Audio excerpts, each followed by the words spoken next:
أعوذ بالله من الشيطان الرجيم.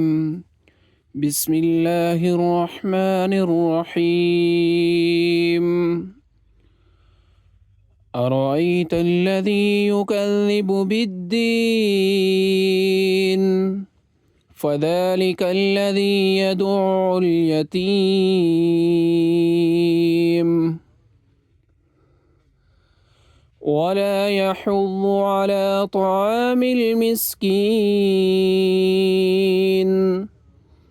فويل للمصلين الذين هم عن صلاتهم ساهون الذين هم يراءون